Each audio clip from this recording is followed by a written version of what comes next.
নমস্কাৰ বন্ধুসকল, কল্পজ্যোতি অসম ইউটিউব চেনেললৈ আপোনালোকক স্বাগতম জনাইছোঁ। আজি আপোনালোকক মাজলৈ লৈ আহিছোঁ এটা ভিডিঅ' 3D এনিমেশ্যনৰ জৰিয়তে ৰাম মন্দিৰৰ বিষয়ে আজি আপোনালোকক ক'ম। ভৱিষ্যতে কেনেকুৱা দেখাব। যদি ভিডিঅ'টো ভাল লাগে তেনেহ'লে লাইক কৰিব আৰু চেনেলটো ছাবস্ক্ৰাইব কৰিব। তেনেহ'লে আহক ভিডিঅ'টো আৰম্ভ কৰোঁ।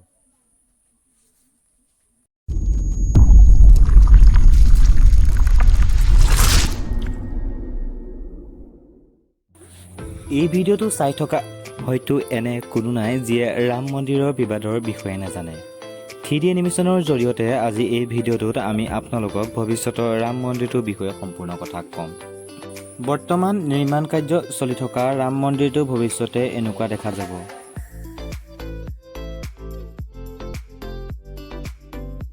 ইয়াৰ দীঘল হ'ব 270 ফুট, বহল হ'ব 145 ফুট আৰু ওখ হ'ব 141 ফুট। নিৰ্মাণ কাৰ্যটো আমি ভালদৰে চাবলৈ প্ৰথমতে আমি খালী মাটিৰ পৰাই আৰম্ভ কৰোঁ। প্ৰথমতে প্ৰায় 25 ফুট ওখ এটা ফাউণ্ডেশ্যন হ'ব। ইয়াৰ ওপৰতো 6 ফুট ওখ এটা সৰু ফাউণ্ডেশ্যন হ'ব আৰু ইয়াৰ ওপৰত 16.3 ইঞ্চিৰ ওখ 106ডাল খুঁটা লাগিব। ৰামলীলাৰ ভাব্য মূৰ্তিটো এই গৰ্ভগৃহত বিৰাজমান হ'ব। গৰ্ভগৃহৰ চাৰিওফালে পৰিক্ৰমা লগাব পৰা ব্যৱস্থা থাকিব। ইয়াৰ পিছত প্ৰথম মঞ্জিলৰ চবুত্ৰা হ'ব। ইয়াৰ পিছত 14.3 ইঞ্চি ওখৰ 106ডাল খুঁটা লাগিব আৰু ইয়াৰ ওপৰত ছট আৰু গুম্বদ হ'ব আৰু এই শিখৰটো 65 ফুট 3 ইঞ্চি ওখ হ'ব। ইয়াৰ ওপৰত ৰামচন্দ্ৰৰ নামত এখন পতাকা থাকিব। এনেকৈ চাবলৈ গ'লে মন্দিৰটোত মুঠতে 212টা খুঁটা লাগিব আৰু প্ৰতিটো খুঁটাত হিন্দু ধৰ্মৰ 16জন দেৱতাৰ মূৰ্তি থাকিব। মন্দিৰৰ প্ৰৱেশ মুঠতে 5 জেগাইদি হ'ব। এই 5 জেগাইদি ভক্তসকলে মন্দিৰত প্ৰৱেশ কৰিব পাৰিব। মুখ্য প্ৰৱেশ হ'ব এইখন, যাক সিংহদুৱাৰ বুলি কোৱা হ'ব।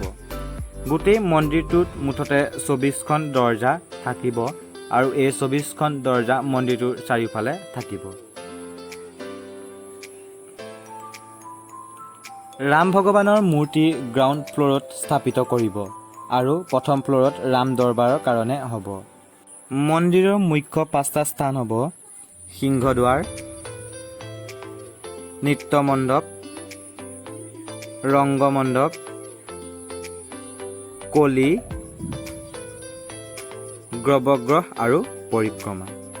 মন্দিৰত মুঠতে 320ডাল বীম প্ৰয়োগ কৰিব। গোটেই মন্দিৰটোত ক'তো ষ্টীলৰ ব্যৱহাৰ নহয়।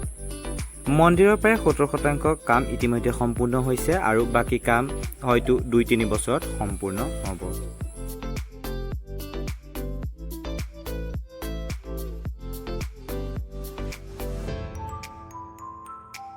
চন্দ্ৰপুৰা চম্পুৰাই সেইজন ব্যক্তি যিজনে ৰাম মন্দিৰৰ মেপ আৰু ডিজাইন নিৰ্মাণ কৰিছিল।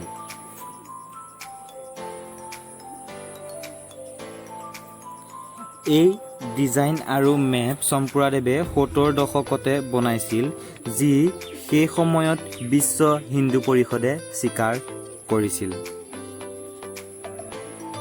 যিটো এৰিয়াত ৰাম মন্দিৰ নিৰ্মাণ হৈ আছে সেই এৰিয়াটো সম্পূৰ্ণ 6 একৰৰ হ'ব। মন্দিৰৰ চাৰিওফালে সৰু সৰু 4টা মন্দিৰ হ'ব: লক্ষ্মণ মন্দিৰ, সীতাজী মন্দিৰ, গণেশ মন্দিৰ আৰু ভৰত মন্দিৰ। ভব্য মন্দিৰৰ সন্মুখত এটা বহুত ডাঙৰ বিজয় স্তম্ভ হ'ব। মন্দিৰৰ পৰা এইফালে কথাকুঞ্জ নিৰ্মাণ কৰা হ'ব।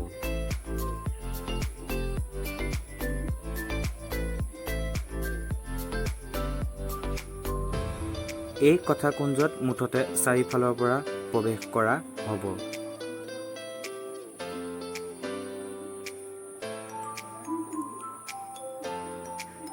এই কথাকুঞ্জৰ কিনাৰত এটা ৰিচাৰ্চ চেণ্টাৰো বনোৱা হ'ব।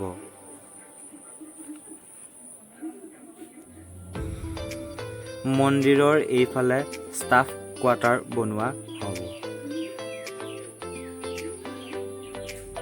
ইয়াৰ বাহিৰেও এই এক্সট্ৰা বিল্ডিং কেইটা হ'ব। এই বিল্ডিং কেইটা আহিবলগীয়া ভক্ত আৰু দৰ্শনাৰ্থীৰ বাবে ধৰ্মশালা আৰু ভোজনশালা ৰূপে হ'ব। মন্দিৰৰ চাৰিবেৰাটো সুৰক্ষিত কৰা হ'ব। মন্দিৰত মুঠতে চাৰিফালৰ পৰা প্ৰৱেশ কৰিব পাৰিব। এয়াই আছিল নিৰ্মাণ হৈ থকা ৰাম মন্দিৰৰ 3D এনিমেশ্যনৰ এটা ভিডিঅ'। যদি ভিডিঅ'টো ভাল লাগিলে তেনেহ'লে আগলৈ শ্বেয়াৰ কৰিব আৰু আমাৰ চেনেলটো ছাবস্ক্ৰাইব কৰিবলৈ নাপাহৰিব।